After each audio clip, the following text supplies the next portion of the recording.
baca, ngaji memahami yang dibaca, amalkan isinya, maka berubah dari qiraah menjadi tilawah. Makanya orang yang baca Quran tanpa namanya qori. Tadi kan ustadznya baca Quran ya, itu qori. Kalau diterjemahkan, biasanya penerjemahnya disebut apa? Sari tilawah. Mungkin dulu yang pertama kali menerjemahkan Ibu Sari, makanya Sari tilawah. Coba kalau Pak Gunawan, pasti Gunawan tilawah. Kalau Adi tilawah. Cuman karena Bu Sari jadi Sari tilawah. Jadi nggak pakai Sari, asalnya tilawah, baca, pahami, amalkan. Setelah lancar ngaji semuanya, nah pesantren-pesantren, kiai-kiai di masjid-masjid bikin pengajian. Topiknya jangan sama, sesuai kepentingan kecamatan masyarakatnya. Ada ngaji yang kitabnya sama dulu semua, sama rata dulu, ya. Misal untuk dasarnya Fathul Mu'in, Fathul Qarib, kalau mau naik-naik ke atas, dasar-dasar awal tentang sholat, tentang bersuci. Nanti ke depannya pilih tema-tema yang sesuai kebutuhan. Bapak di birokrasi, Pak, ngajinya jangan tentang pertanian, tentang birokrasi. Hadis-hadis tentang larangan korupsi, larangan sogok menyogok, kan? Dipelajari supaya bersih semua institusinya. Di dalam hadis, di dalam Quran, korupsi itu tidak ditemukan haram hukumnya. Silakan cari di Quran ke hadis, hadis tentang korupsi, ayat tentang korupsi tidak ada yang menyebutkan haram. Semuanya langsung mengatakan langsung masuk neraka. Itu namanya extraordinary crime. Ya. Nah, nanti yang ngaji di perkebunan, ngaji pertanian, ngaji perdagangan, yang jualan, yang dagang, bahas begini ada. Apa ayat tentang dagang? Apa ayat tentang bisnis? Yang di rumah sakit, dokter, bidan, yang di kesehatan kumpul, bikin kajian tentang kesehatan dalam Al-Quran. Keluarkan ayat tentang kesehatan, hadis tentang kesehatan. Kalau temanya dibagi, lancar ngajinya, lancar pengajiannya, lalu ke tempat masing-masing dipraktekkan isinya. Itulah tilawah. Makanya rasanya beda. Udah berhenti ujiannya udah? Nah, itu tadi sanad di Quran dengan hadis Muslim, cara meminta pada Allah supaya hujan berhenti. Jadi nggak usah pakai pawang, kan? Awas lebak kayak pawang nanti ya ini kurang. Tiga cepat. Namanya Hifdzul Quran Tahfidz. Mulai menghafal. Ya, mulai menghafal. Ibu, saya mau kasih tahu rahasia, boleh Bu? Ya, lihat sini baik-baik ya. Kalau ada satu tempat, di situ ada ahli Quran, ada satu aja, nanti Allah turunkan cahaya ke tempat itu yang menjaga tempat itu dari berbagai macam perbuatan-perbuatan yang terlarang. Betul. Jadi saya sarankan kalau bisa, di setiap keluarga itu ada ahli Quran. Kalau bisa langsung setiap keluarga ahli Quran, turun keberkahan, turun cahaya, Allah turunkan malaikat langsung menjaga keluarga itu. Itu sanadnya hadis. Ma'asaqalatil kiramil bararah. Kalau ada orang jadi ahli Quran, lancar baca Quran, bagus hafalan Qurannya, Allah turunkan malaikat menjaga orang itu dan orang-orang sekitarnya. Akhirnya turun. Saya 2018 ditugaskan, diminta oleh pemerintahan Saudi menjadi akhirul hajj untuk satu Ramadan di sana. Berangkat saya. Begitu sampai di pertemuan, saya pikir yang berangkat siapa?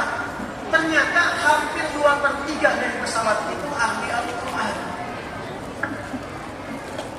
Saya kira yang hafalnya orang dewasa, ternyata yang hafal ada TK, ada anak SD, Al-Quran, ibunya ikut berangkat, gurunya ikut berangkat, temannya ikut berangkat, musyidnya ikut berangkat. Jadi satu pesawat itu 2/3-nya ahli Al-Quran, sebagiannya ustaz, sebagiannya petugas-petugas di instansi pemerintahan. Quran. Oleh karena itu saya mohon ya, satu bacaan perbanyak guru ngaji. Pak PJ tolong ya rekomendasi dianggarkan, ulamanya dijaga. Ya. Keluarkan honor untuk guru ngaji di Kabupaten Lebak ini. Ya. Kiai-kiai kita dijaga ini. Kalau bisa, saya sarankan kalau bisa Lebak ini jadi kabupaten pertama yang memproklamasikan menyampaikan bahwa ulama-ulama di Lebak DKM-nya digaji langsung dari pemerintahan Kabupaten Lebak.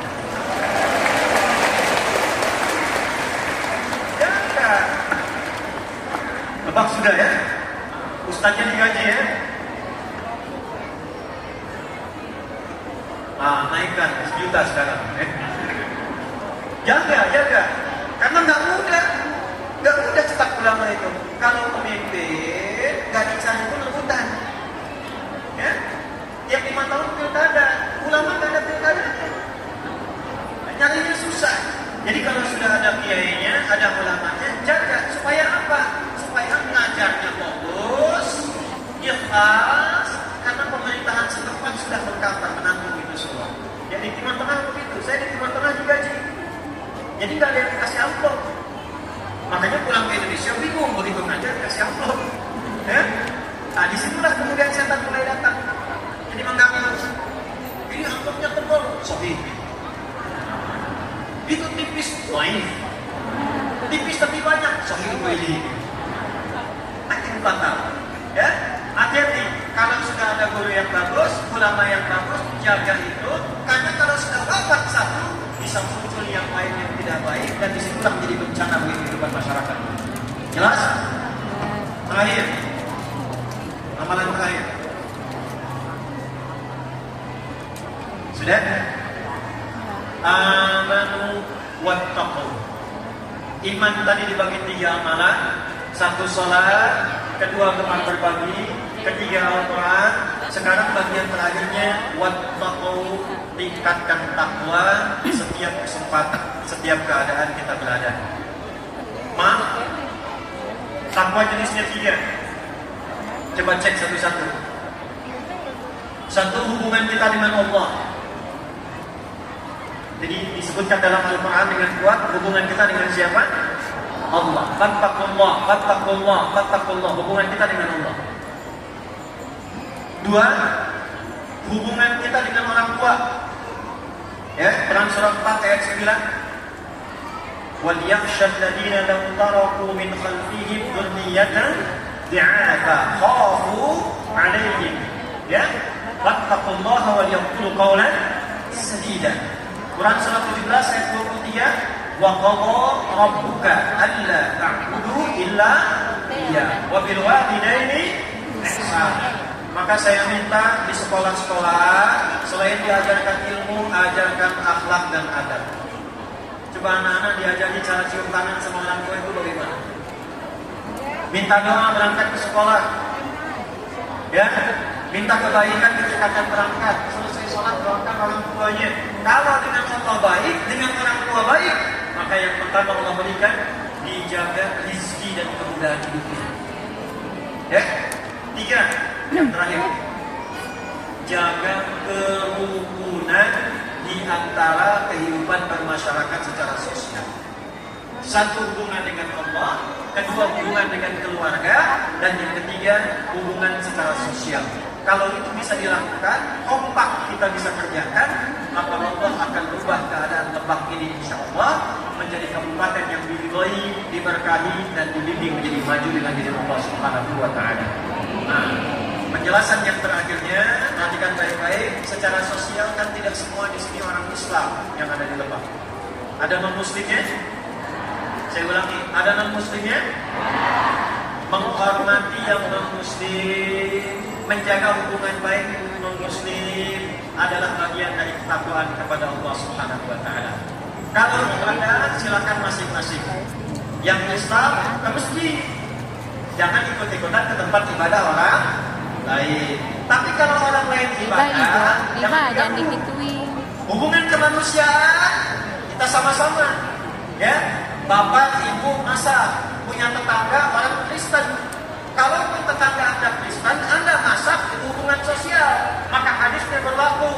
Kalau Anda masak makanan, baunya sampai ke tetangga, maka bagilah tetangga itu walaupun hanya apal buahnya. Ya, dipulang dari sini ibu masak soto, baunya sampai ke tetangga, tetangga kirimkan buahnya. Tetangga nanya, buah ini kok cuma buahnya? Hadis Nabi. Itu ngajinya belum tuntas. Ya, maksudnya apa? Kalau ada bumbu-bumbu yang dimasak singkong, sampur, bumbunya rendang, nyampe ke tetangga, dikira masak rendang, padahal dibagi dengan isinya supaya tidak salah paham, minimal bumbunya. Tapi apakah Nabi mengatakan kalau tetangga ada muslim saja? Baca sampai situ ngajinya. Baca sampai situ, jangan sampai begini. Di tetangga yang Islam dibagi soto. Pulang bawa rantang seperti ya. Banyak pada Bu Haji, itu kayaknya enak ya. Emang enak sih Bu, cuma saya mau kafir. Dosa aja. Tak boleh. Bagi. Ya, ini penting disampaikan, pentingnya kaget kalau pada tersebut. Bagi, hakikat ketika dibagi ada kalimat begini, misal ibu kok baik sekali. Nah, apa jawabnya? Sampaikan bukan baik, Islam yang mengajarkan saya berbagi seperti itu. Mati lagi. PKI jangan pilih-pilih. Ya, yang muslim dilayani, yang non muslim jangan dulu. Ada yang mengikuti. Semua sama. Itu bagian dari ketakwaan kepada siapa? Oh, Allah. Dan yang punya kawan lambutan, jangan kasih banyak lambutan dulu ya. Sekarang cangkue. Berarti lihat sini. Kalau tangkuenya buahnya itu menjaga ke tetangga, itu hak bersama. Saya ulang ya. Ini ada pohon.